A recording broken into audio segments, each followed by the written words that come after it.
talk about first is that Jeff and Shalise, just say hello. Jeff, sorry. Yeah, but it's my dyslexia. Can't even pronounce dyslexia. We spent, thank you. I wanted to thank you for this morning. We're going to start a project. We're going to do some panels and talk about what we're doing in a integrative way, different disciplines. I learned something today in our conversation, and I think part of what we all need is community. You know, people who say, well, you know, it could be that way, or have you thought about that? We need to move in the opposite direction of what is happening in our culture, which is breaking apart. Now, we understand it's breaking apart, but the issues are not so much why, because it's quite obvious what we're doing doesn't work. So we must proceed in a process of creation or recreation, creating a new paradigm. And we're going to do some of these forums, and we'll invite you. We'll send you a copy of that, of our interview this morning, or talk this morning, and you can enjoy that as well. And perhaps in the future, join us in a forum where we are talking together as a community. That's really what's missing in complementary medicine, is that kind of community that medical doctors have and other organizations have. So, what else I say? What we need to do, of course, in this is look to the patient's needs.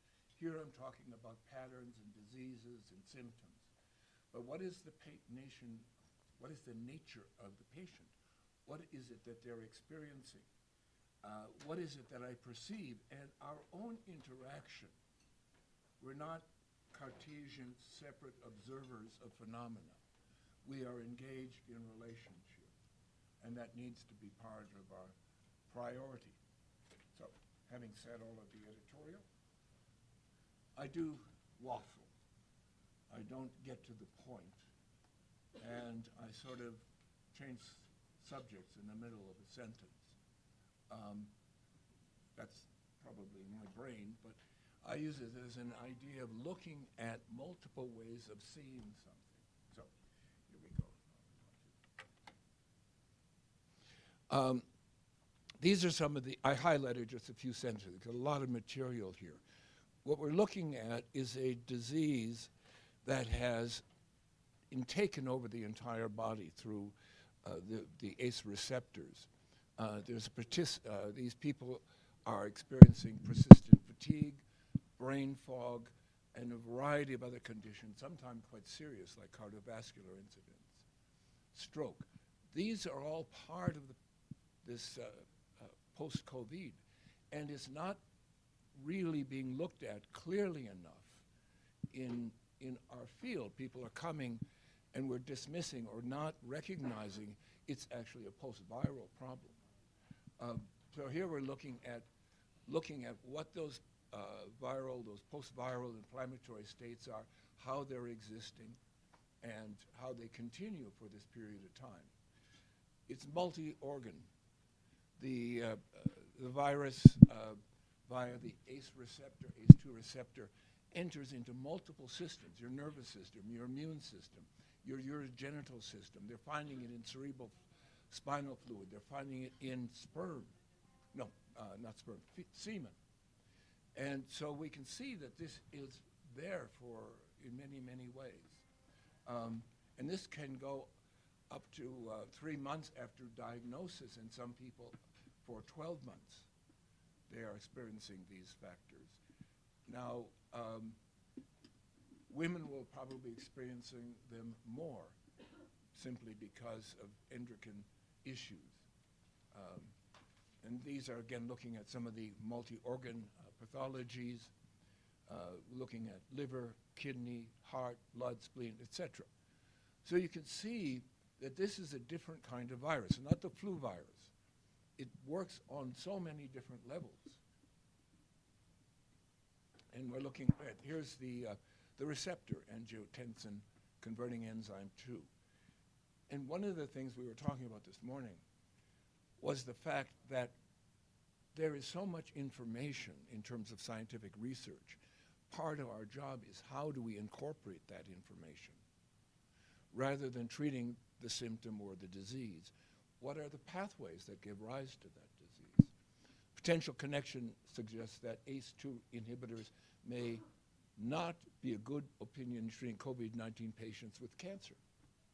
I had a triple negative breast cancer patient who died after a COVID infection. She didn't want vaccination, had heard that it might hurt her or pregnancy or future pregnancy or childbirth or procreation, and she decided not to.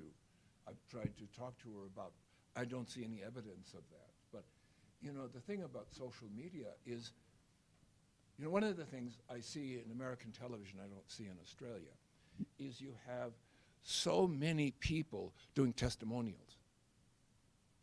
In Australia, most people present information. Here it's like, oh, I was in this place and then I got this loan and I got that.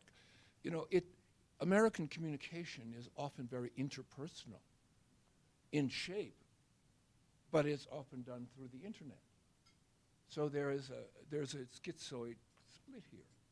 We're looking for affirmation and communication and connection, but what we're getting is something that is ungrounded and can be harmful. More about the ACE2 receptors. We're looking at some of the factors that are associated with that and the vascular function. Hypertension, cardiovascular incidents are often assumed like that. We know that there is a factor of clotting that's associated with it, although that was exacerbated by some of the earlier vaccinations. It wasn't caused by the vaccination. There was a pre-existing condition. One of the things we need to look at, for example, is D-dimer, lactase dehydrogenase, and we're going to see what those impacts are having here. The RAS signaling pathway is homeostatic regulator for vascular function. Cardiac function, coagulation, homeostasis, and immune system are all being impacted. It's like there is an assault on the harmony or the integration of the body, and things are being distorted. This is just a good graphic showing you some of the connections that are there, looking at the interaction between the capillary function, hypoxia, inflammation, and neurotransmitter. One of the interesting things, people who go into hospital, the symptoms are often quite different than those people who survive at home. One of the things that you see in people who survive that at home, they have headaches and muscular aches. It's probably hypoxia. In the hospital, you're going to be getting oxygen. And so the results of hypoxia are going to be impactful. The RAS signaling and low vagal tone. I'm very intrigued by the vagal nervous system. Porges from the University of Chicago came up with this concept he called the vagal nervous system, our social nervous system. And he said it is distinct from the autonomic nervous system. The vagal nervous system is 90% afferent.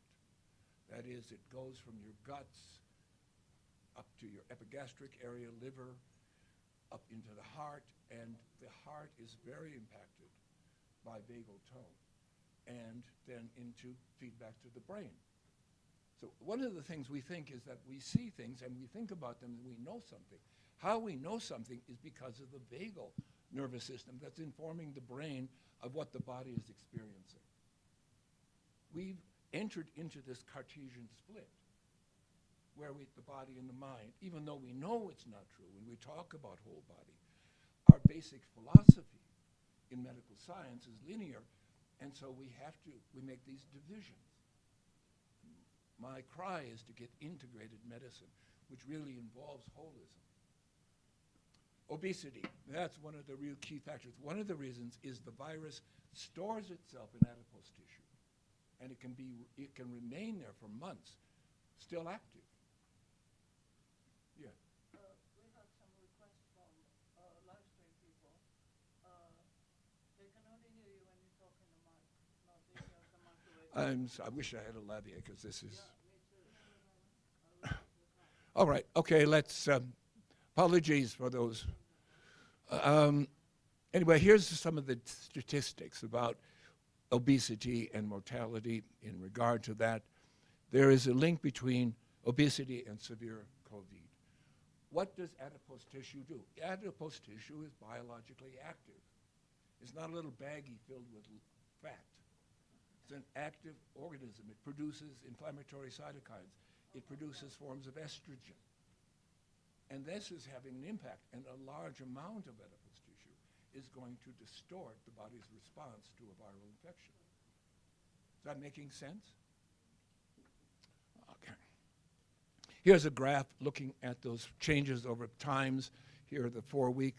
Normally, the virus is out of the body within 4 weeks, but the remaining effect of that, the echo, if you like, can remain up to a year. Long COVID and post-COVID symptoms summarized as per body system here. And these are the factors that involve immune system, hematological system, pulmonary system, cardiovascular system, gastrointestinal system, skeletal muscular system, nervous system, and mental health. All of that is happening in this person to a greater or lesser degree.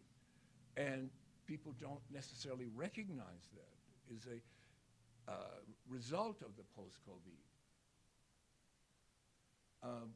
I think part of it is that we're not communicating it enough to people. They're not getting the information.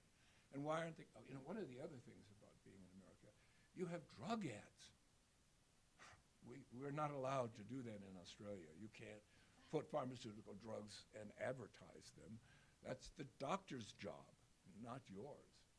But you can see how the American system, and I love America, so I'm not that, but there is something wrong with the American medical system. And it can't be changed by trying to fix it. You got to rip it down and make a new system. I'm from the 60s. I believe in revolution. So again, it's impacting the central nervous system, the peripheral nervous system, peripheral circulation. A third of COVID-19 patients have at least one COVID symptom. I think that number is low. Some people, they're quite mild. Some people, if you're young and you're fit, these things are less likely to be as impactful. Patients admitted to hospital were more likely to suffer cognitive problems like brain fog and fatigue compared to people who did not admit it. People who did not need hospital care were more likely to have headaches. So again, the treatment in regard to that. Now, how do you get oxygen? Well, you can't exercise when you have COVID-19 because it's impacting the endothelial parts of the arteries, creating inflammation there. And when you exercise, you're actually worsening this condition. These are some of the symptoms that are associated with that. One of the things is in my background of Chinese medicine, I try to respect those things. Hot and cold are really quite central, although I think we misunderstand them in our Western culture because they seem cold and hot are opposite. In Chinese medicine, they're not opposite. If, there's a dynamic between them, but you can have both hot and cold in the same time. Or you can have neither at the same time. So again, that's part of the Far Eastern thinking is that they're comfortable with conflict. They're comfortable with inconsistency. The disease presented the symptoms of underlying metabolic immunoendocrine discord. So hot diseases are associated with this underlying metabolic immuno condition, and cold are, more associated with the elevated immune response. Cold ones are more neuroendocrine. And this holds true for cancers as well. Treatment of cancer, are you treating the hot, are you treating the cold, or how do you treat both? Are there any questions about that? Because it's not an easy thing to put your brain around, that you can have hot and cold diseases simultaneously. Yeah.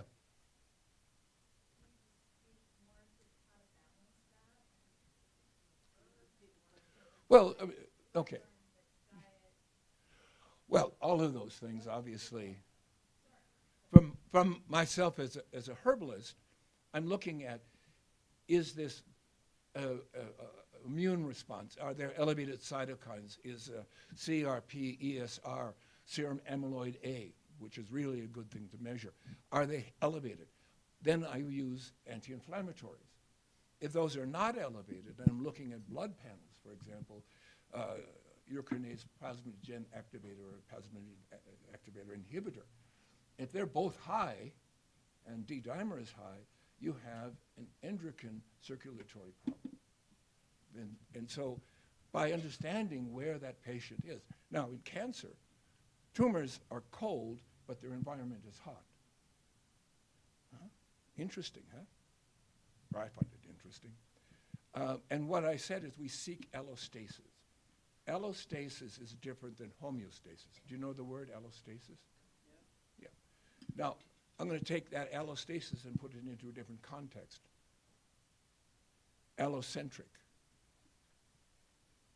What's allocentric? I ask questions, you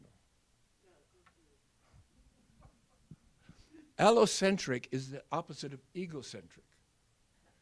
In larger sort of metaphorical terms, America is egocentric. It's all about the individual rights, expression, fulfilling my life, etc., etc. Allostasis is the communities, like China. What's the most important is the whole, not the individual. Now, they're both extremes. And I think when you get one extreme, you're going to force the other. That's yin-yang. So if we can do both, that is, recognize our own egoic needs for accomplishment or purpose or engagement, and at the same time be comprehending what is the group, the community, the family, my relationships, how are they also engaged in that? Organ systems, GI tract, and these are some of the statistics associated with anorexia, vomiting, nausea, diarrhea, GI bleeding, abdominal pain. Those are all quite clearly the symptoms because there are so many ACE receptors on the intestines. Here's looking at sort of a graphic of how that's working and how that's being manifested. Increased visceral sensitivity at the level of the digestive organ and the central nervous system, that are being exaggerated by psychological stress, is expected to contribute to the development and severity of symptoms of post-COVID. So again, we come back to the gut, how central that is to us. In a yin-yang way, the brain is solid. The intestines are empty or hollow. So you have solid and empty. One is still, one moves. Now, again, it's very simplistic, but it's enormously profound when you're dealing with a patient and not their symptom. What are they expressing? Yes, they're expressing these symptoms, but what is the underlying factor that gives rise to those symptoms? I ask, is cancer a disease or a symptom? Certainly what we call mental disorders, anxiety, depression, those are not diseases. Those are symptoms of something.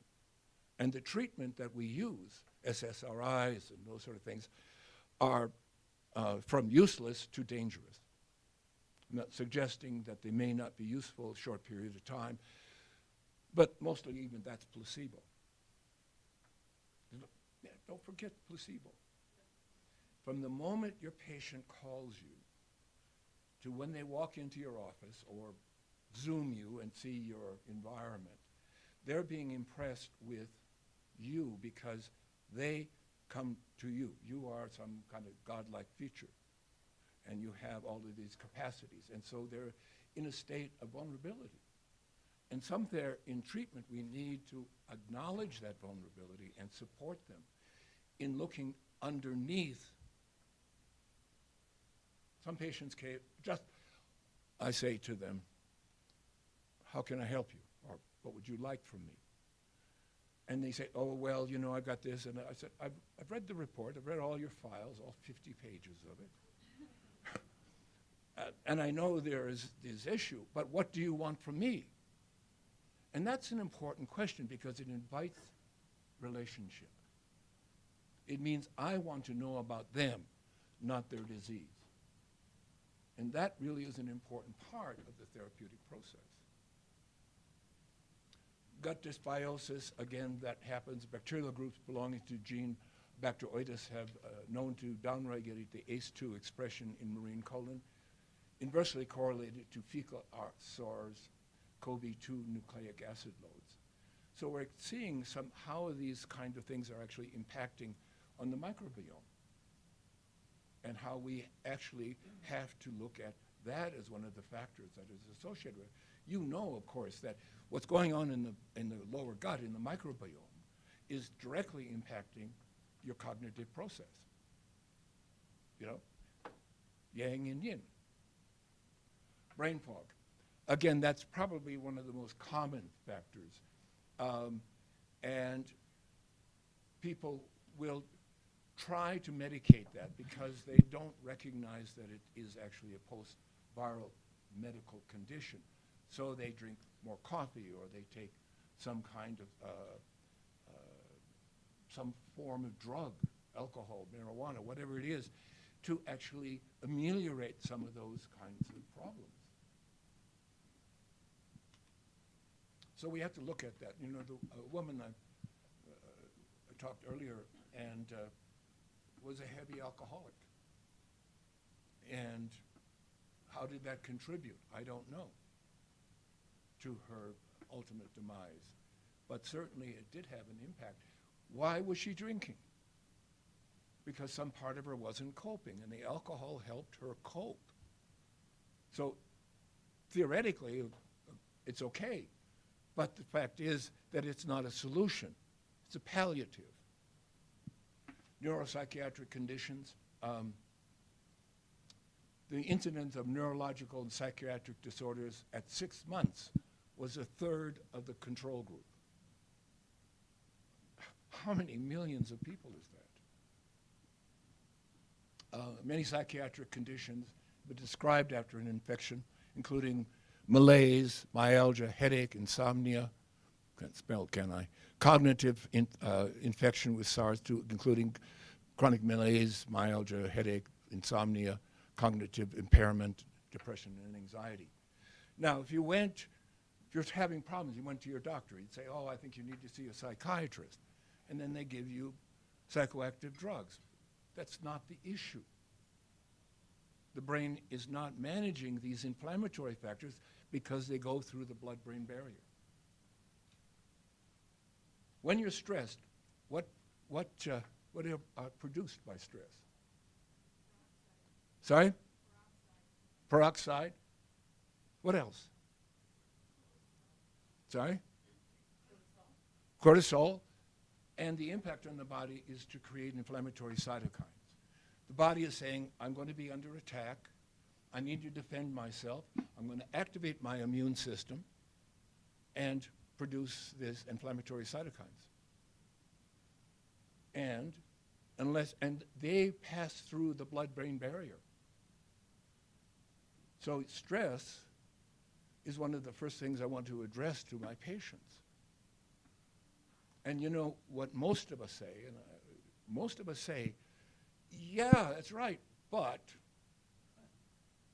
you know, what am I going to do with X, my job, my family, my mortgage, you know, and it's so easy to say, no, let's just find a way of treating the symptom so I don't have to address the underlying factors. Okay, again, some more studies, 30 to 40% of COVID survivors have shown symptoms of anxiety. Said that the occurrence of new psychiatric illness was 6%, continuing prominent anxiety disorder, mood disorder. And again, these are not things that are treated with psychoactive drugs. It further suggests that multidisciplinary cooperation.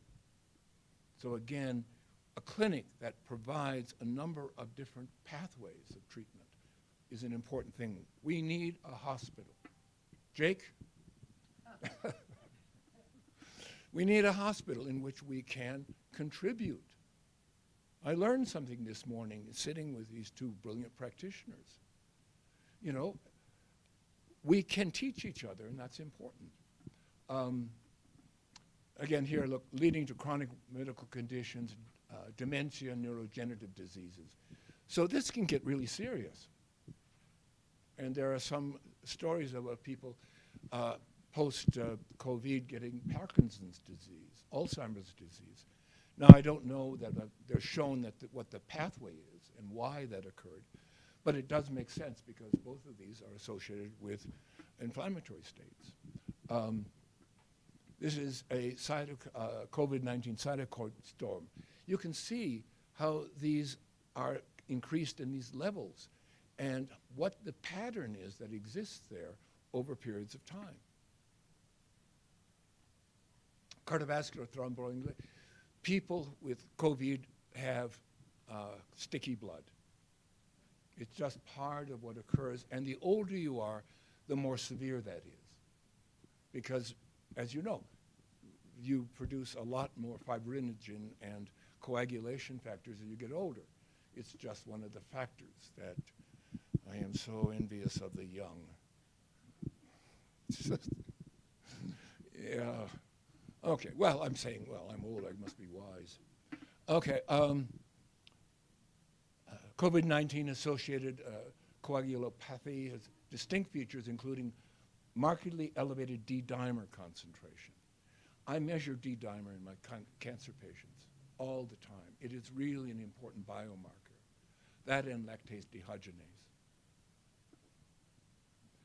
Cardiac biomarkers, here we're looking at, particularly I wanted to point out the injury to endothelial tissue. And that is going to exacerbate any condition because you get dysbiosis. You get the breakdown of things. You get microbiome that are toxic or not commensal. The body is going to be just absorbing these things without being able to close the door. If this is the question, if dysbiosis is a bad thing, you know, why does the body have the capacity to do that? Why does the body have the capacity to open these tight junctions and allow something to come through?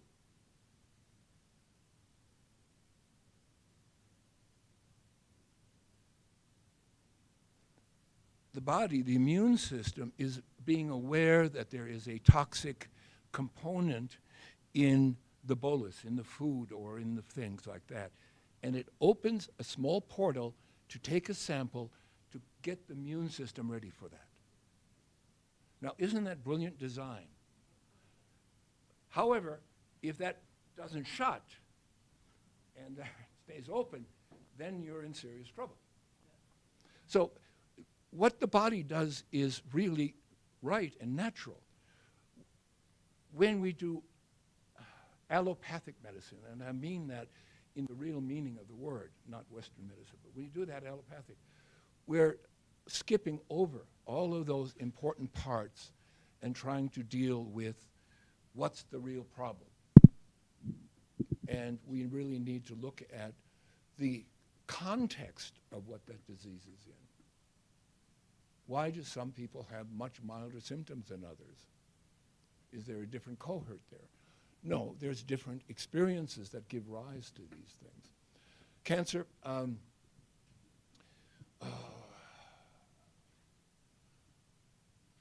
the pooled in hospital mortality among patients with COVID was 14%. That's pretty high if you have a COVID-19 and it's going to just take that tumor and just accelerate its growth. Kidney failure, this is also one of the parts that is associated with the virus. Estimate that 20% to 40% of ICU patients with coronavirus suffered kidney failure and needed emergency dialysis. Again, that's not something you normally read in the press when you're talking about it. But this virus is, I don't want to get lofty and spiritual about it, but it's like something we need to do to wake up. Liver, again, there are some issues here with liver damage and long-term hepatic morbidity. Male reproductive. Male fertility and possible transmission of reproductivity is there because it is in the man's semen. Long COVID patients with SARS-CoV-2 RNA in the cerebral spinal fluid. So it's there already in your sperm. It's there in your semen rather, and it's there in your central nervous system, and it will change how you think. And that's something we don't recognize. Disease causes you to think differently. How could it not?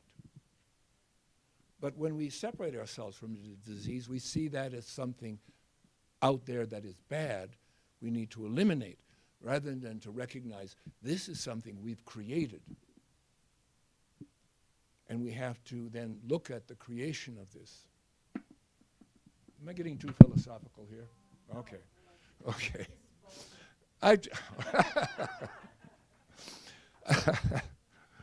Okay, here's some of the research on a product I developed, Avolex Long.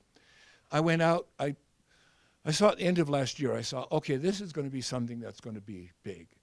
I could see the literature coming through, and I couldn't see any way that this is being treated. So I put together, this is my version of using it. I'm sure there are other ways of working with other botanicals or homeopathy or any other ways of medicinal, and that's why we come back to need a community of practitioners where we can talk to each other. I think we could do that. Yeah, why? But what about this? Oh, yeah, that could be. That's what we need. All right, those are some of the contraindications. Toninigin. It's a part of polygalic teniflora, been shown to have potential anti-inflammatory effects. Reduced intercellular reactive oxygen species production and suppressed NLRP3 inflammatory inflammasome activity, and activated these particular interleukins, 1 beta secretion, BB. The data indicates Toninigin inhibits activation of this inflammasome. So we're looking at a specific pathway for that. Here we're looking at this chronic inflammatory diseases. So this can be used in a number of cases. Remember, Chinese medicine, one disease, many treatments, one disease. Yeah?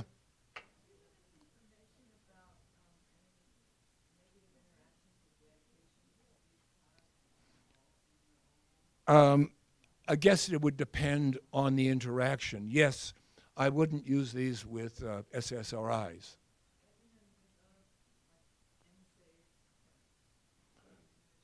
Look, I looked at the CYP450 enzyme on that, and I don't see anything that is going to be distorting. But again, individual herbs, we can go on and look at that and see what they are.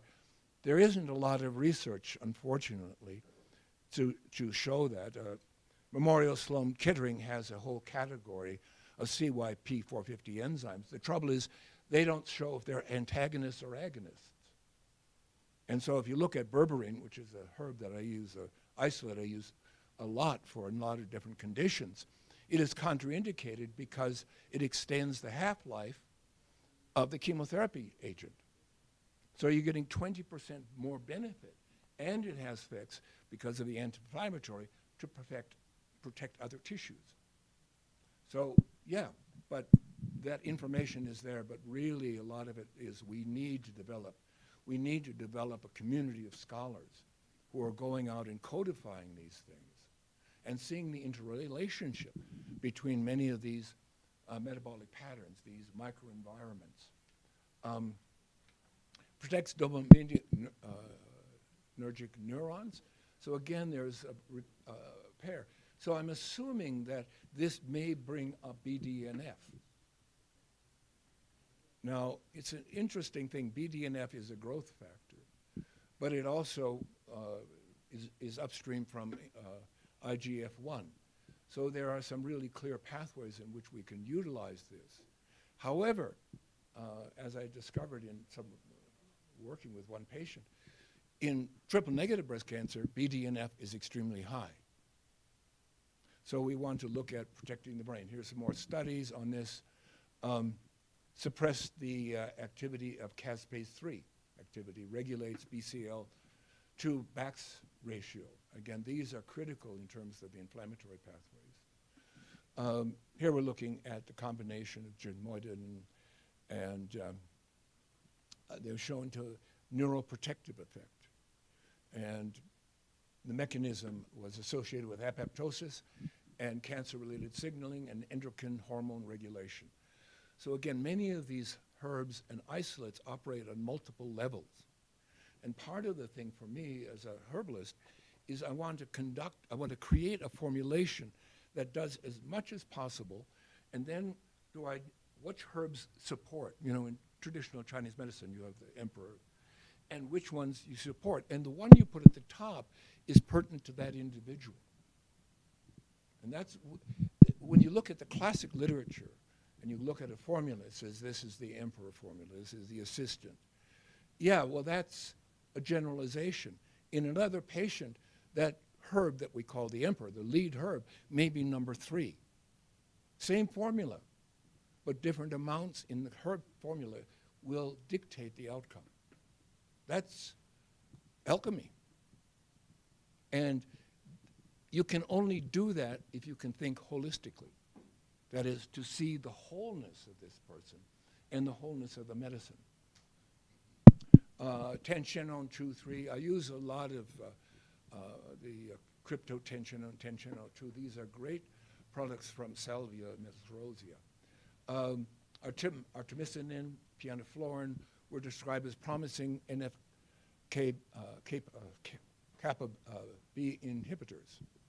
So I did a presentation at one of the SA Society for Integrative Oncology, SIO conferences, where I listed all of the herbs that regulated VEGF. And there were like 50 of them.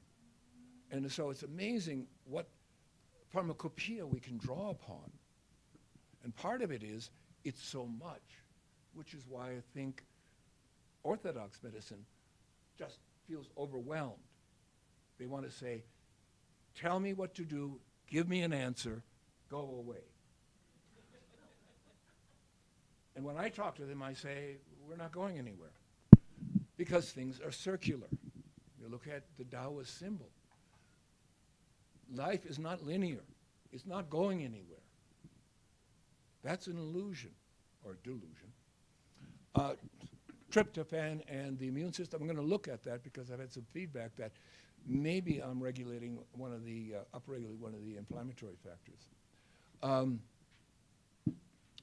It has a downregulating effect on the central and peripheral mechanisms. Immune response, it had a definite involvement in interleukin-6, thought to be affected by tryptophan catabolism and other pathophysical candidates. So again, doing cytokine panels are really a good idea. So you can look at inflammatory cytokines, interleukin-1 beta, interleukin-6, and then you can look at some of the regulatory ones like, and interleukin-17. Then look at some of the regulatory ones like interleukin-4 and interleukin-10. Here you have a yin-yang in the immune system. One is regulating, one is downregulating. And again, a lot of herbs are biphasic. They bring things up when they have to go up, and down when they do. And again, the amount of herbs, small amount of herbs have one impact, and they will have the opposite. For example, with genistein, it's verboten in ER-positive breast cancer. Why? Because it's a phytoestrogen. And they took overitized mice, and they gave them ER-positive breast cancer and cells, and then they watched this develop into this pattern. what were the immunoresponses? What were the responses that were going on in the body? How did the body deal with this pathogen? That will tell you how you need to treat it. You treat according to almost a visceral response to the patient's process. That is backed up by a rational mind that filters this material and cognizes it into a way of treating. And that is more like holism. 5-HT rehab inhibitors can blunt the exacerbated response of COVID-19. So again, I talked before about SSRIs and SNRIs. And here I'm talking about herbal products or botanicals that act upon the 5-HT. Here's some more studies on tryptophan and COVID-19. Increase in D-dimer levels, low platelet levels. So again, looking at these things, you begin to build the body. You know, and I do extensive blood analysis, and I look at the anomalies. Now, if you have a ratio between neutrophils and lymphocytes, and it's more than 3:5 to 1. This is dangerous. But also, if you have high neutrophils and low lymphocytes, treatment isn't treating leukopenia. It's using antioxidants. And I found that only by accident, and then I did the research. So low lymphocytes, but normal will restore a lot of the immune system function. There are some great formulas for leukopenia, by the way. Possible potential therapeutic effects of melatonin. Melatonin is not in this formula, but this is really good. I use 50 milligrams for my cancer patients a day. And I think that's 50. And I use 50. It's a great brain antioxidant. It's a great brain anti-inflammatory, obviously, because it goes directly through the blood-brain barrier. This is an interesting herb. It's a Japanese version of damgui, but it's different. It's kaisuke. And it has these different targets. It regulates COX, interleukin 1S, I can't read it, nitric oxide synthase, and prostaglandins, P2. That particular herb has those impacts. And I thought the inclusion of this in the formulation will give me another depth of dealing with some of these things. And you could see the process, how it is an inhibitory effect on calcium, potassium channels, angiotensin converting enzyme. So here it's actually blocking, I believe, and I don't have evidence of that, but the suggestion, this will block the ACE2 receptor. Some more studies on SARS-CoV, and it's a function in there, exhibited competitive inhibition characteristics in SARS-CoV. And these are some of the factors. Additional groups succeed in isolating characteristics, influenza via, alkylated chalcones, isolated, inhibit SARS-CoV proteases. Chalcones can serve as lead compounds in development of dual inhibitors against both targets in treatment of inflammation and cancer. What we need is a database with all of this cross-referenced. Yeah.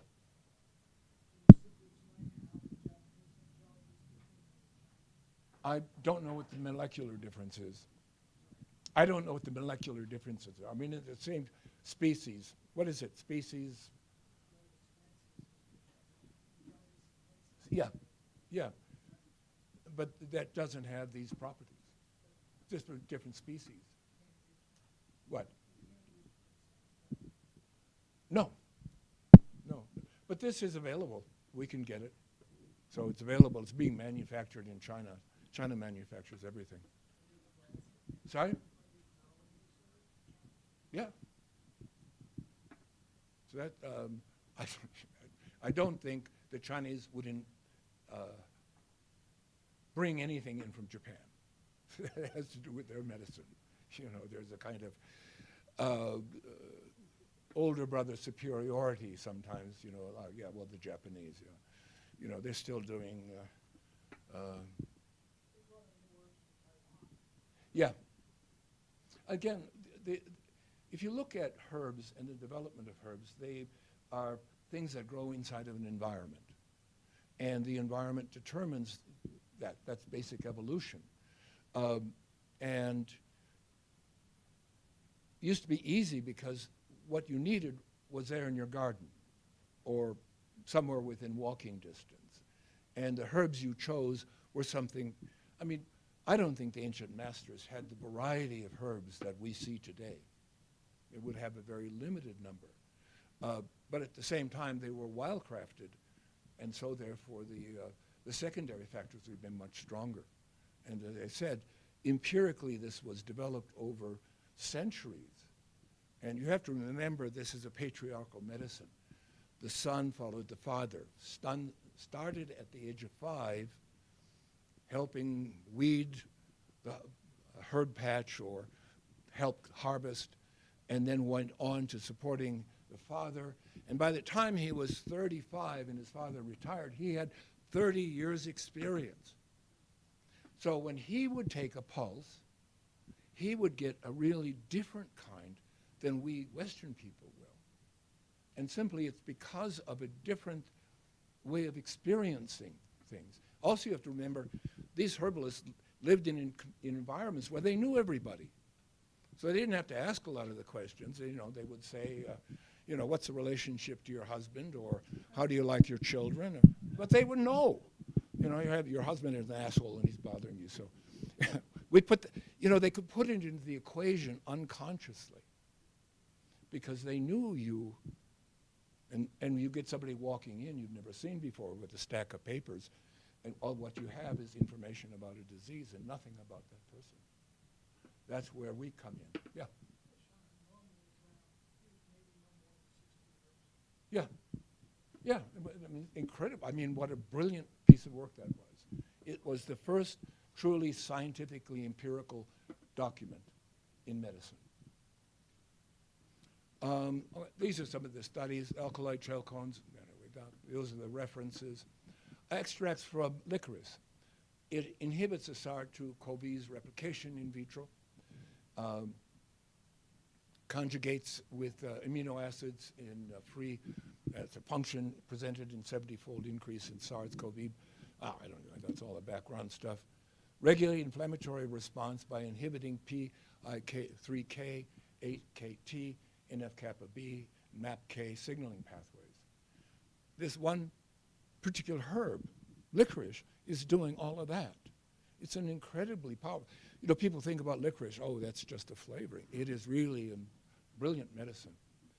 Some more studies here we're looking at may be beneficial against SARS-CoV-2 because of the anti-inflammatory, antiviral characteristics and the ability to regulate crucial host factors. Now, what is one of the contraindications that you would have in your practice about ganzao? Blood pressure, because it does. Sorry? It raises it? Yeah, but why? Aldosterone?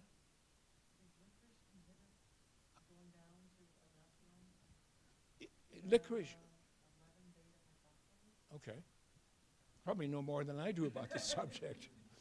But the question is, how does something like this have all of these implications? Now, we're looking at it here from one perspective about inflammation and viral replication.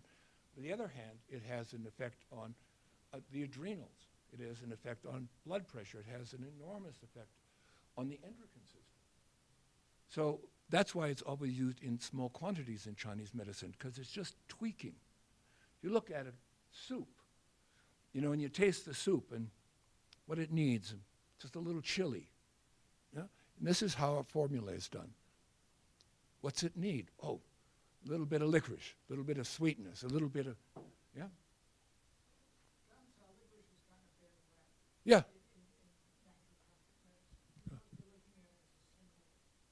Yeah. Yeah. Exactly. Yeah. Yeah.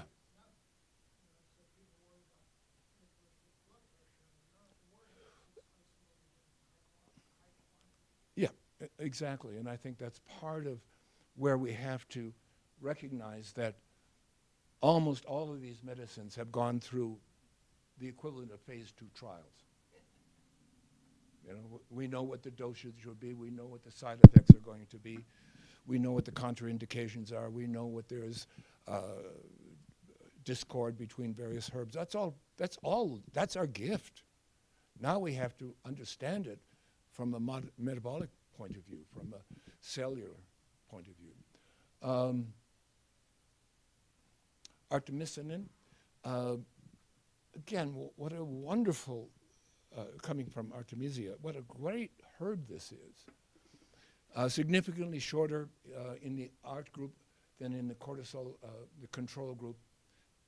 It, mild to moderate COVID, reach undetectable SARS-CoV levels with artemisinin. So this is something that if somebody gets COVID-19, one of the things you would hit them with, as well as antivirals, and you will ameliorate the side effects. You know, we know that there are people who haven't been vaccinated who've had very mild cases of COVID-19. Why? Well, because a lot of these systems are already in place, and they're fortunate because they have taken care of themselves, and they can manage this. But, you know, given the fact that, 60% of the American population is overweight, what are your type 2 diabetes levels, hypertension levels, cholesterol levels? Cholesterol's another one. Very low density lipoproteins measured by some of the measure. It's a brilliant way of looking. It's involved almost in all cases of prostate cancer. And one of the things that works with that, surprisingly, is genistein. Genistein. So I was talking about these rodents who had cancer. They gave them low doses, and they had no ovaries. They gave them low doses of genistein or any of the kind of phytoestrogens, and the cancer grew. If they took knockout mice but still had their ovaries, they didn't get that result. And when they did large doses, it actually blocked the tumor because it activated the beta receptor. Tumors depend on the alpha receptor. So targeting the beta receptor. Now, I'm not brave enough to do that, you know, to give an ER-positive breast cancer patient something that, like a phytoestrogen, they'll run you out on a rail. But it's not necessarily so. We're recognizing that this is not a bad drug for ER-positive breast cancer. Just like just like testosterone is not the cause of prostate cancer. However, they are identified in these cases because they are secondary factors. Potent phytochemical to prevent SARS-2 interactions with the ACE receptor. So again, artemisinin is blocking the receptor. Vagal inhibited the damage from SARS-2, so it repaired cellular damage, improved morphology, improved respiratory function, inhibit inflammatory cell infiltration in the lung, decrease the levels of interleukin-1 beta and tumor necrosis factor alpha. Isn't that just fascinating? I mean, I look at plants and I look at what the parts are and I look what they do. And then if I want to, like in my minestrone soup, I want to bring something out, then I emphasize something. And in a great chef, you get this overwhelming sense of harmony and completion, but at the same time you get to taste each individual part. Now, bad chefs, it just takes like one thing. So this is what we want to do in Vagal. Has anti-SARS-CoV-2 activity, found to extract the bicalensis, Scutellaria bicalensis, major component inhibits SARS-2 activity in vitro, decreased levels of interleukin-1 beta. Said that already. Vicalin could inhibit SARS-2-CoV injury both in vitro and in vivo. Likely to interfere with the virus-host interactions. So it seems pretty clearly this is something that would be beneficial to somebody still dealing with the effects of the virus. Saffron, this is, I think it's considered the most expensive flower in the world, isn't it? These have an enormous impact on the psyche.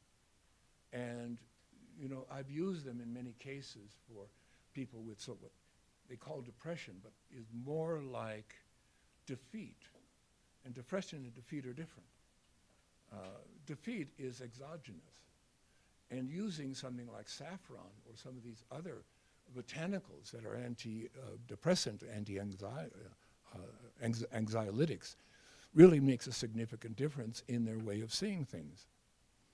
What you're dealing with is not the symptom. You're dealing with what caused this to come up. Anti-inflammatory, antioxidant, and other medicinal properties attributed to saffron bioactive compounds. Here's some more studies. Deals with anxiety, depression, sleep, post-traumatic stress disorders. Saffron can help manage these post-hospitalization abnormalities owing to its antidepressant effect. So we use depression as a thing, and this is part of how we need to re-educate ourselves in terms of how we see disease. Depression is not a disease. Anxiety is not a disease. It's something that's made up so you can build through DSM-5 or 6. It's a handy way of categorizing things. And nothing wrong with that. I appreciate the categorization so we understand the difference between anhedonia and other forms of depression. They do have, thank you, they do have ways of seeing it, and part of it we can investigate. What are the differences between these various kinds of depression? They are the body's way of dealing with something that's not in harmony. Okay, luteolin better penetrates into the brain, inhibits both microalgia and mast cells, and is reported to reduce neuroinflammation and cognitive dysfunction. That's pretty impressive for a molecule, and some of these factors associated with that, and some of the process symptoms in multi-inflammatory syndrome typically occur 4 to 6 weeks after infection and is characterized by elevated markers of inflammation and multiple autoantibodies. So if we know this is coming from any kind of viral infection, you want to do things like this to ameliorate its impact on the body. It's not curing the problem, it's just getting the body ready to manage. I was talking to somebody, and they were saying, you know, things happen for a reason. You know, it's our no, life is random. Things don't happen for a reason. What we're presented with is, how do you want to deal with this? And all of that comes down to allostasis. Can you adapt? If you can't, disease occurs. If you do adapt, you will automatically proceed in the right direction. People ask me in cancer, what diet should I use? I don't know. You know, I heard about this diet, I heard about that diet, you know, it's like, well, my research says that there's no particular one diet. And I said, where's your intuition?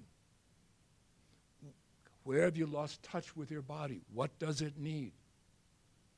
And that is part of the restoring and the healing, is to get in touch with what it is, the difference between craving something, which is self-medication, whether it's making a lot of money, having a lot of sex, doing too much exercise, drinking too much, taking too many drugs. There is really quite a powerful response here. So these are some of that helps with brain fog. Chemobrain is prevented in flavonoid luteolin. So again, use this with cancer patients on a variety of different chemo agents.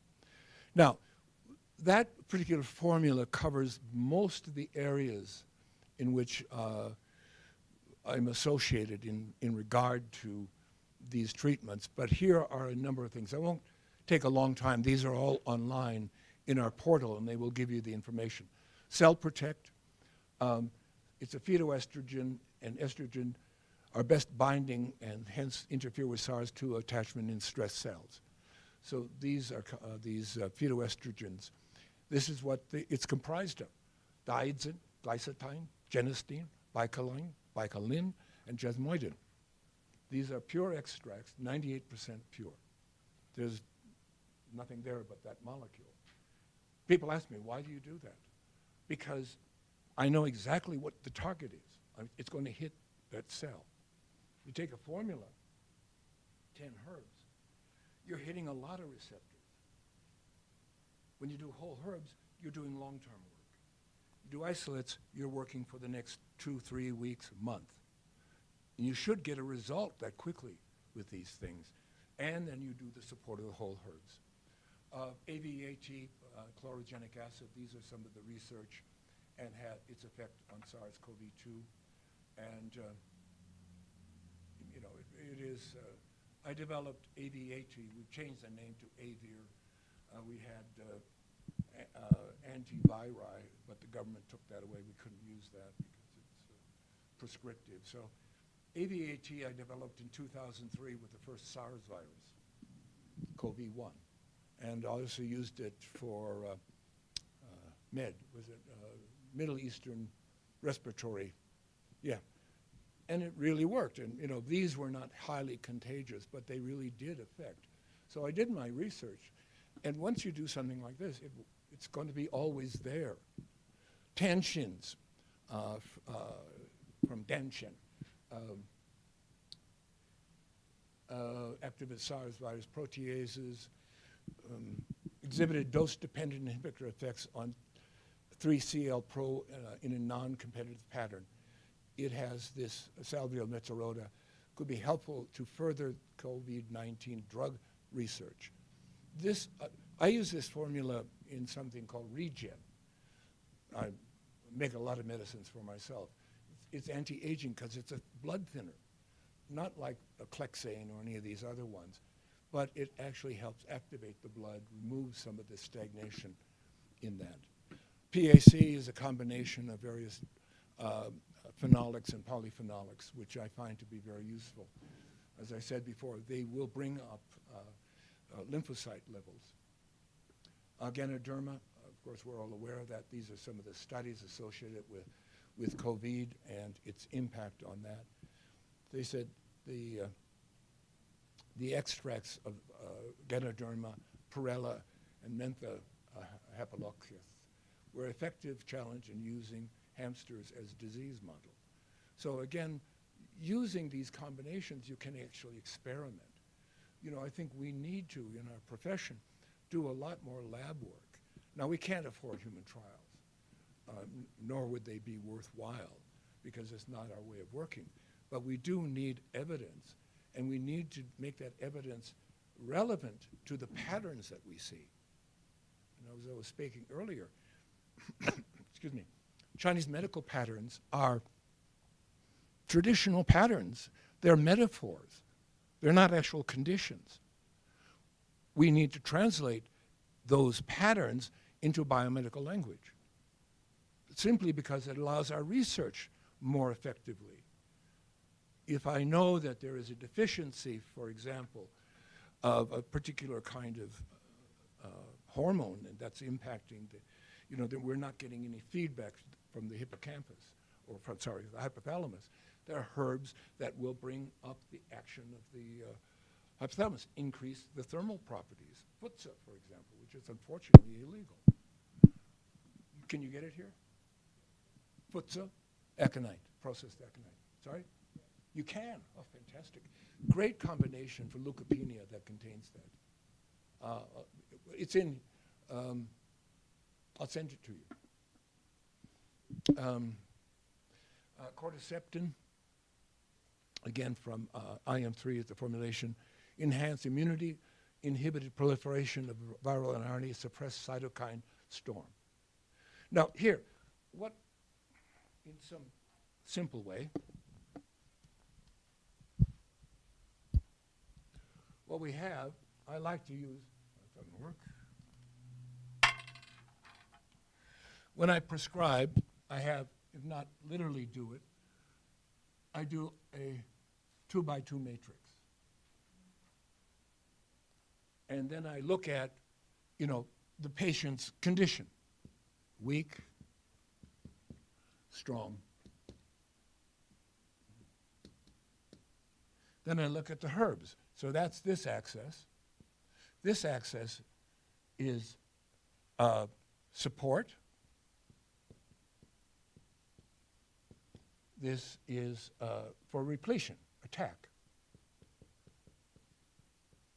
Now, somebody who's very strong, who has high levels of inflammatory cytokines, you're going to be working this way. If they're weak and need support, you're going to be working in a different way. So the opposite here, so you're weak, strong, attack, and support. Yeah, so there is another support. So, for example, Emodin, which is an extract from Da Wang. It is very strong here, it is very strong here, and very weak in support, and very strong here. So this is the pattern I get. Now, I don't always write that out, but in my mind, I'm looking at what we would call the patient's constitution as being presented that day, and sometimes that's due to external factors like chemotherapy. And I look at that, and then when I see changes occurring, then I can alter the formulations. For me, this is just classic in terms of the work. Curcumin possesses anti-inflammatory immunological activity by inhibiting the release of inflammatory mediators, namely prostaglandins and cytokines. EGCD can be considered a potential safe natural supplement to counteract hyperinflammation growing in. There's really a whole lot more literature here on this product in COVID-19 that you can look up. But certainly I just put that in. Chronic fatigue and long fatigue, very similar in terms of their interpretation. They're both likely viral. Although I don't know that people have actually identified the specific, have they identified the specific virus on that? Okay. So we can use this as a template to look at long COVID. There's these kind of similarities between them. And part of them is, okay, let me look at persistent reservoirs of SARS-2 in certain tissues, mostly adipose tissues. The reactivization of neurotrophic pathogens and herpes virus under conditions of COVID. So it's dealing with a viral load in the body, not only the SARS, but other factors. So strong antivirals are not cold in the Chinese tradition. You would think of them as cold, but they're not. They are regulatory. They regulate and downregulate cytokines, but if you gave somebody who had normal level of inflammatory markers, it would not bring them down. So you could see that we sometimes think, well, if it does that, the opposite is true. Exercise and long COVID. Exercise experienced the same blood vessel problems observed in long COVID patients, while control sevens were not. When I went back to the endothelial damage, there's arterial damage in the body from this virus, and the capacity of these arteries to manage any kind of load is going to cause problems because these are inflamed. Number one body is a formulation which is more in the support category. It's an androgen in its effect. It inhibits DNA fragmentation, increased DHEA production, mitochondrial function, stimulatory effect, and increases ATP. It contains icarin. Icarin is a major component of medium. And I've been using icarin for about 12, 15 years in all kinds of ways. And you think, when you look at it from a TCM point of view, and you go, oh, epimedium, it's yang. What does that mean? What does that mean? What impact is it having on the body? Because the herb itself the thermal property of the herb itself is only realized in the environment of a living organism. It's not something you can see in a dish. So what we're doing here is that I found that a lot of these so-called tonic herbs, and I don't like the word tonic because it's meaningless, these herbs actually have regulatory effects more than anything. These are the various kinds of ingredients in there, and citrustrol, icarin, and osthol, marindin. All of these things are engaged in, and these are regulatory and have a very strong effect on the hippocampus and pituitary, as well as immunofunctions. Collecting here together genistein, defend, and cell protect. Phytoestrogens are naturally occurring non-steroidal. Their structure is like 17-beta estradiol. Review a concise summary of the current literature. The neuroprotective properties of phytoestrogens seem to be related to both their antioxidant properties and their interaction with the estrogen receptor. Now, we could do an enormous seminar just on the estrogen receptors in the body. You know, you have estrogen receptors everywhere. It's one of them really important, you know, and a lot of them are in the brain, which is why often women go through menopause and the ovaries are no longer producing the estrogen. They get absent-minded, you know. It's like, did I have a baby? I thought so. What did you know, it's like they have, you know, it's just the brain goes, and it's chemical. The estrogen receptors are not getting stimulated. So obviously here, phytoestrogens are really going to help. And in prostate cancer, why would you use a phytoestrogen for something that is considered an androgen disease, a disease of testosterone? Well, first of all, testosterone's not the issue, right? Because if you were testosterone, you'd have prostate cancer when you're 25. It's mostly when you get older and your testosterone levels drop. I take 1 ml of testosterone IM a week to keep my testosterone levels at normal levels. I'm not, you know, bodybuilding or anything like that. But it really, and then what happens to that testosterone? It gets converted to estrogen. So look, there is a reciprocity between these factors. It's, you know, when you look at the chart, it's like this. The cascade is down. But obviously, something in one part is going to influence other parts earlier on that. So we have to look at it more circularly rather than in a listing sort of way. So yes, genistein and phytoestrogens are amongst the most important botanicals that I use. Coagulation in long COVID, increased D-dimer was observed in 25% of patients 4 months post-COVID.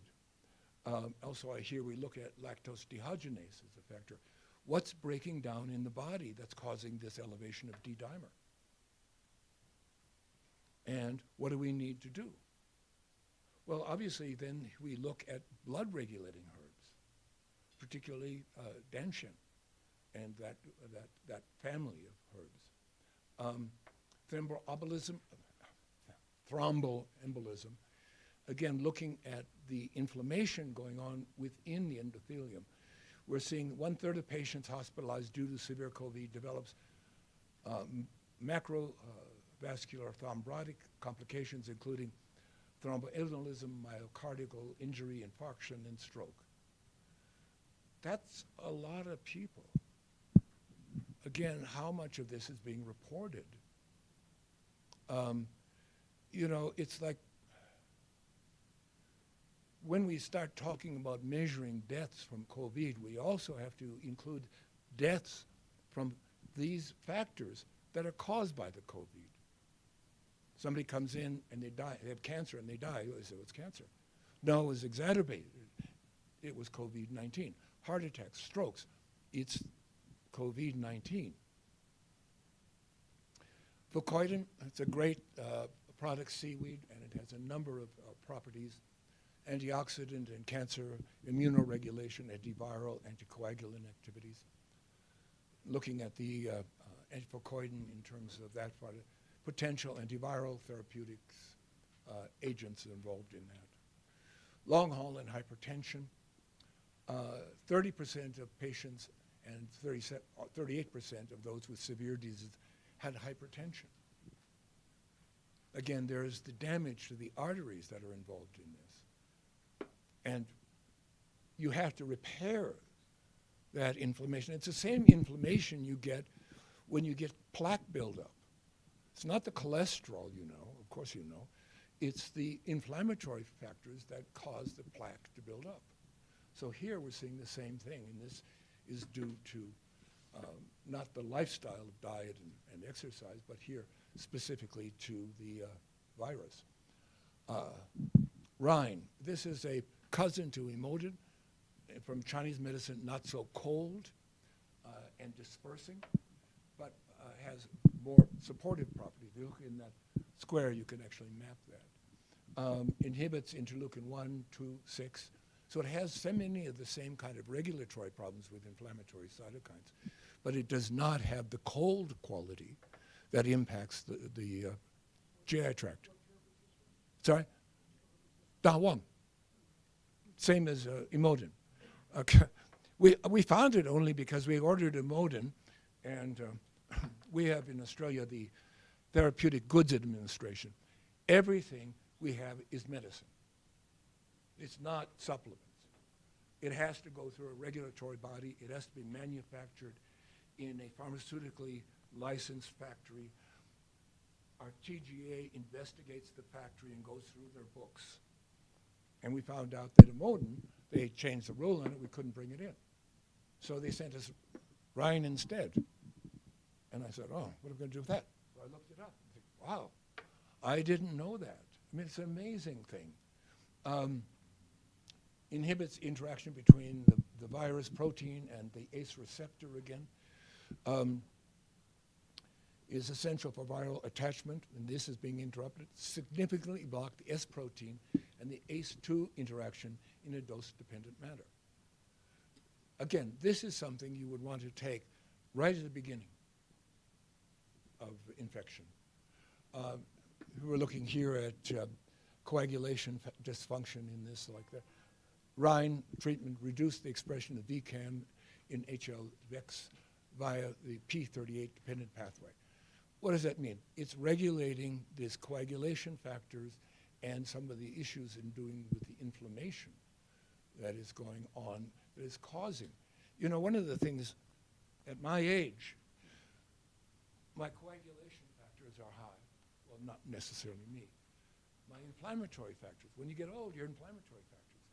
You know, the Chinese give so-called tonics to the aged. No, that's wrong. It's true in China. 1,000 years ago, when somebody was 40, they were pretty debilitated and run down.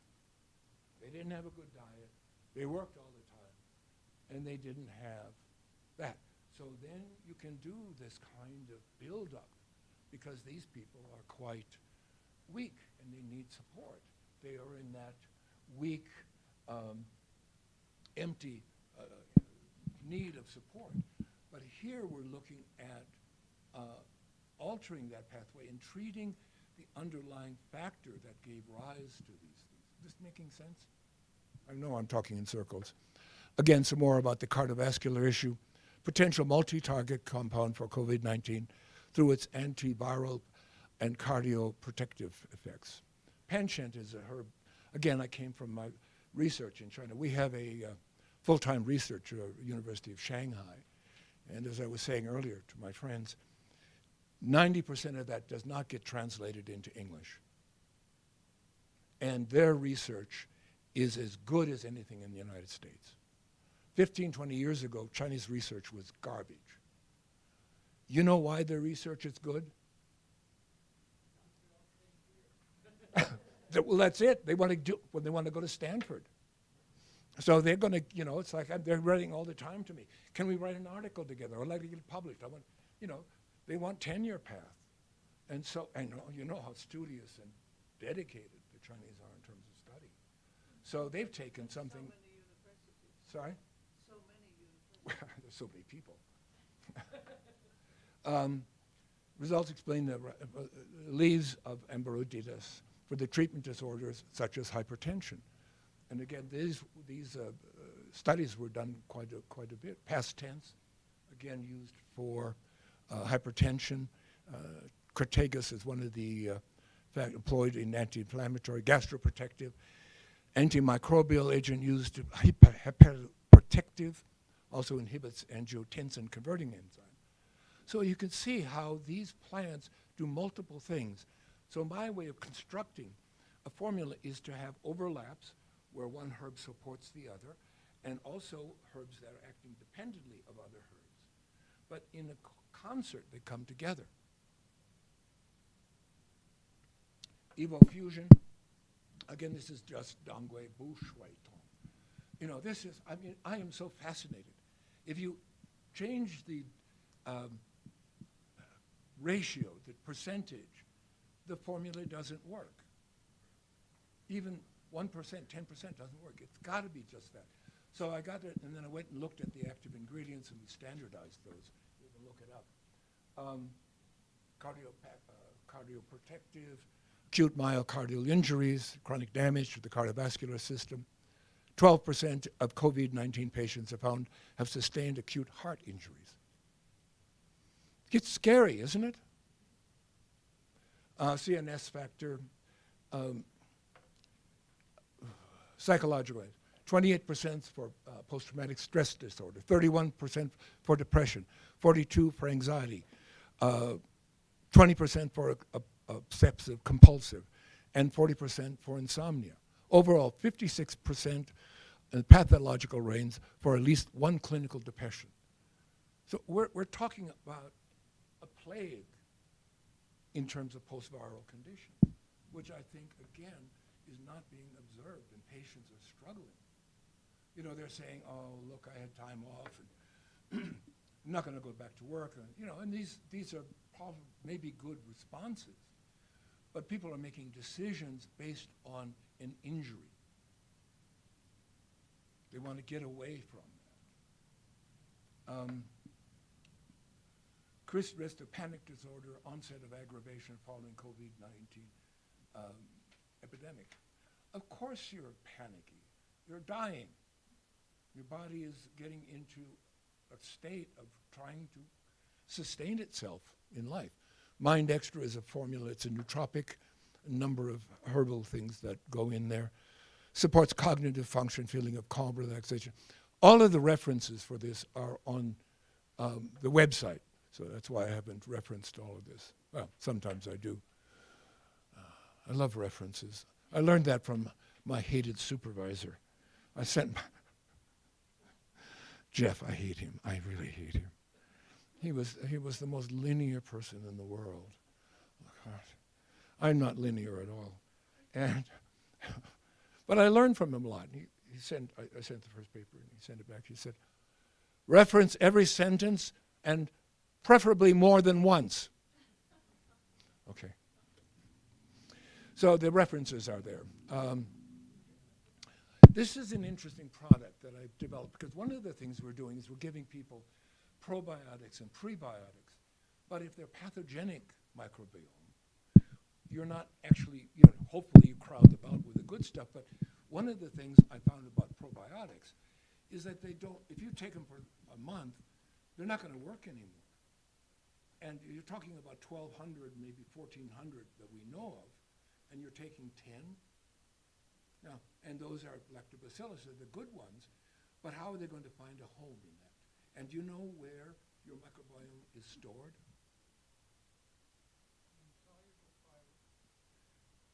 In your appendix. The stem cells for that, for the microbiome, is there. And you know that interesting fact? People who have an appendectomy have lower levels of pancreatic cancer. Why? That's what fascinates me. Why? Well, obviously, something was wrong in the lower gut. Also, they tend to have gingivitis. Sorry?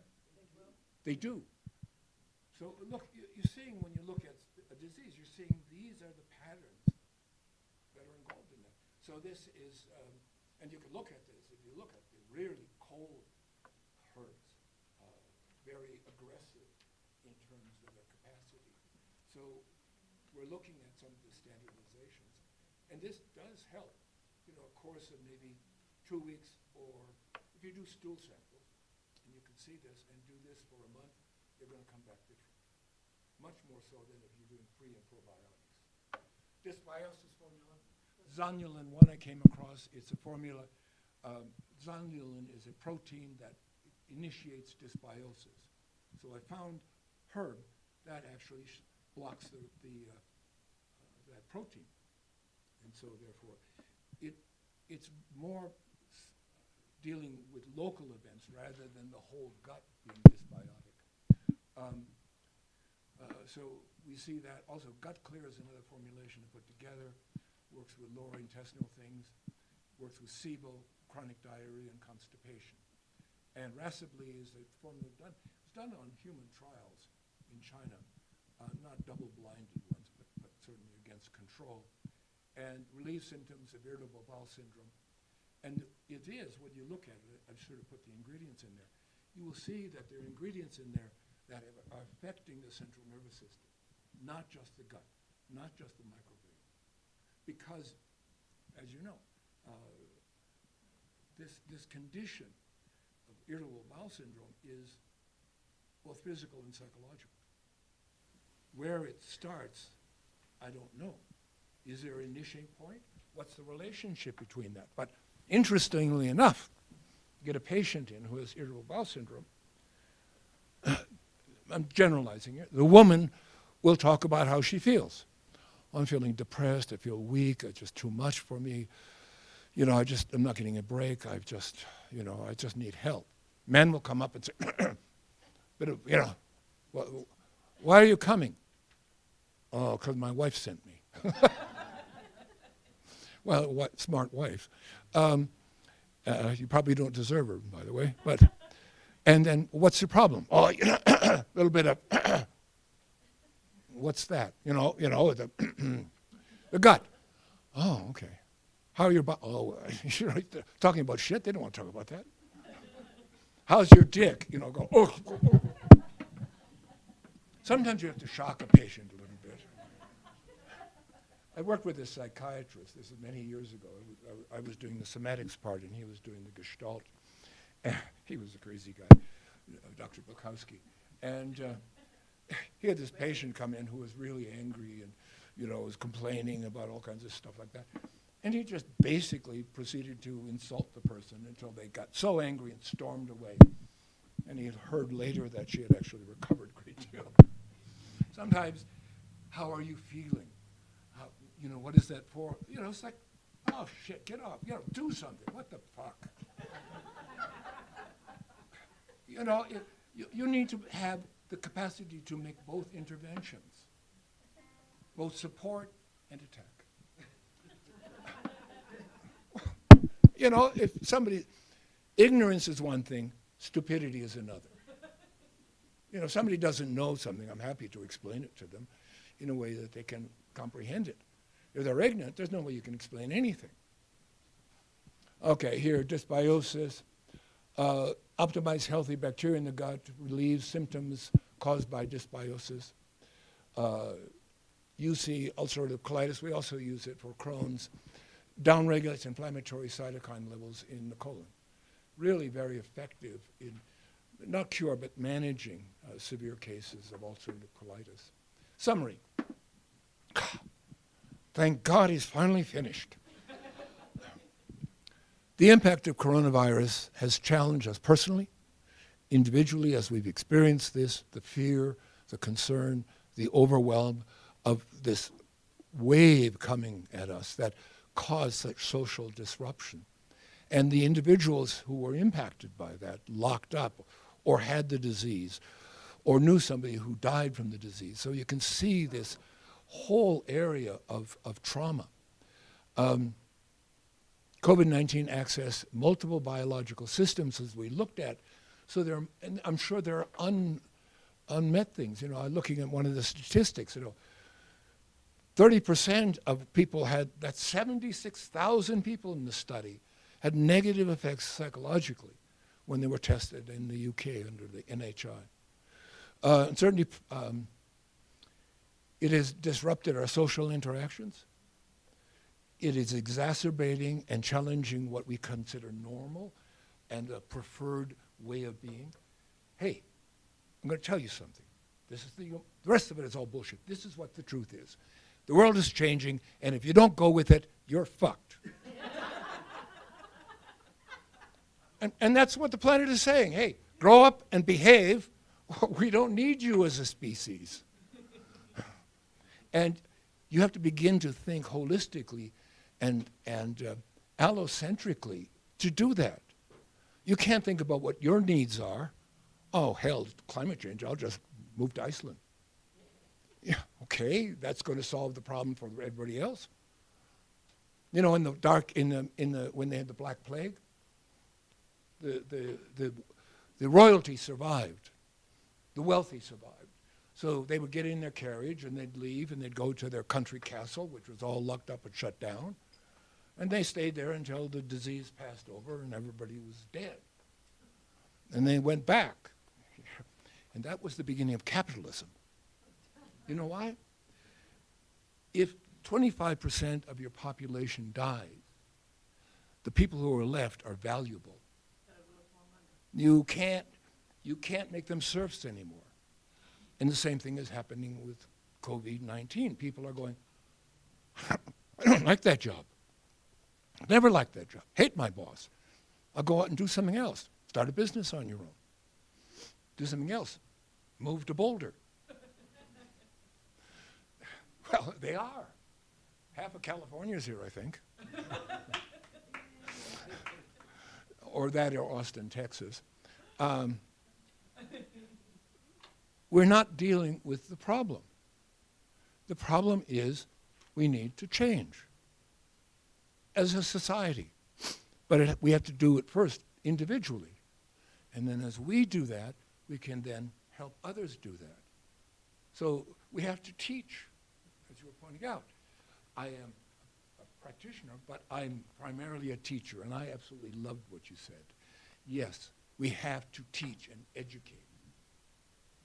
Not offer them solutions, but tell them how they are, what they're going through. I mean, I have patients who are coming in with stage 4 cancer, and the oncologist is going for another round of some kind of chemotherapy. Well, because it's the only tool they have.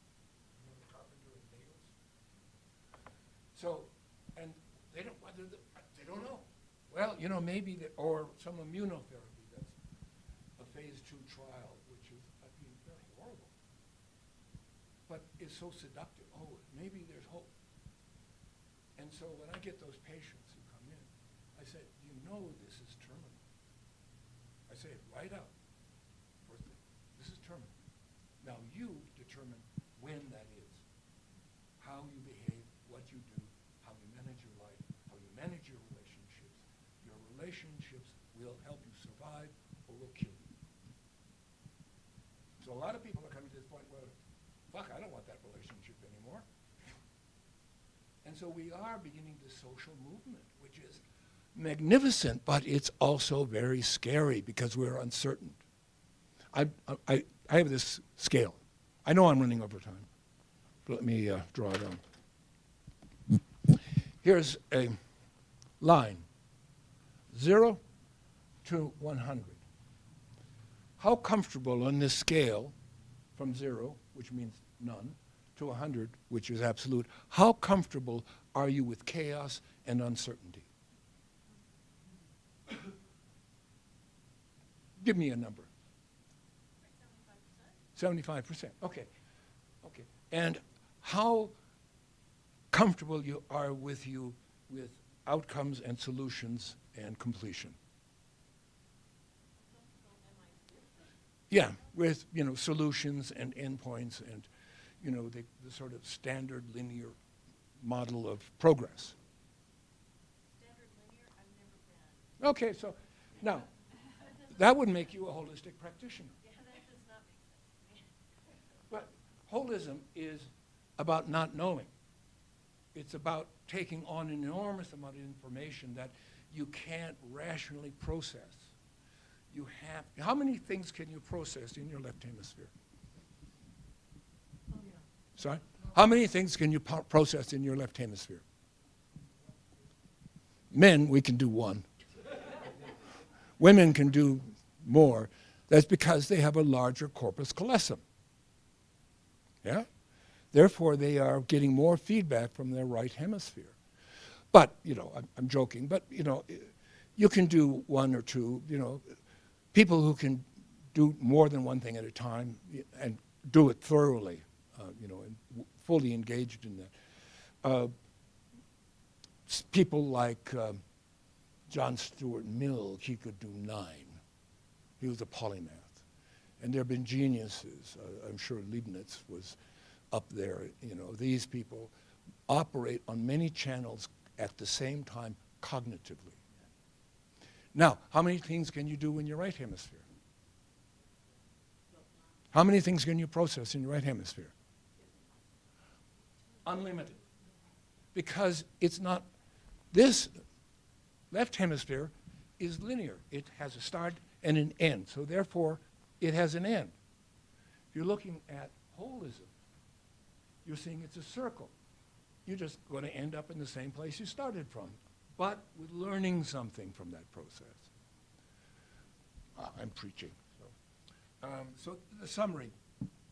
Uncertainty produced by so many environmental issues, the stress on family structure, the loss of coherent social interaction create cognitive dissonance. We can't manage this. This creates anxiety, fear, and withdrawal.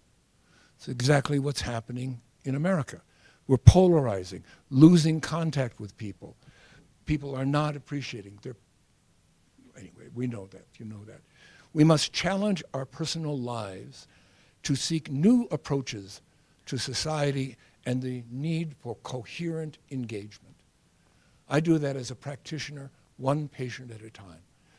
My patients take 3 hours. So I don't see many. But I do. I'm old. But each patient is such an adventure. You know, I get a file and I'm looking at this and I'm trying, wow, what does that make sense? And what's missing from that? And what seems an anomaly that just doesn't fit with the other stuff? And then I began to think about what I want to look at with them, and I prepare myself for an hour. Then we do a consultation, and then I do follow-up with more research and maybe lab tests and so forth like that. You know, but how many people have the luxury to do 3 hours worth of work? But, you know, I have a very good friend, a psychiatrist, who I go to regularly because I'm totally impaired. And he humors me a great deal. He says, well, yeah, you are a little bit strange. Well, that's why I go to him, because he's honest. I lost the thread.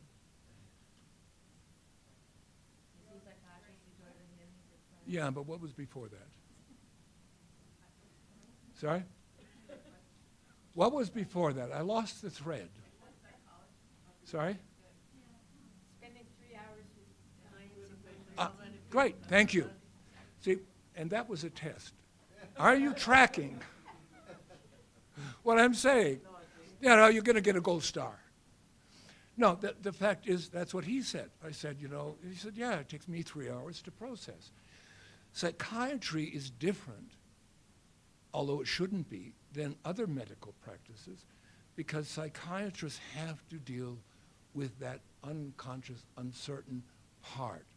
They don't do mechanical, well, the ones who do mechanical medicine are terrible, but really good psychiatrists, psychotherapists, herbalists, naturopaths, all of us are trying our best to help, because we know there's sickness out there, distortion. I've committed my life to doing the best I can, but I need you. I need community. We need to be in this together. We need to share this burden. You know, it's like the first time I attended a funeral of a patient who had passed was it was, you know what we're doing is real then. And I tell oncologists, go to a funeral or two of one of your patients. It'll change the way you deal with it. There are several kinds of gods, psychiatrists, surgeons, and oncologists, and they live on Mount Olympus. So given your history or your knowledge of Greek mythology, who should challenge these gods?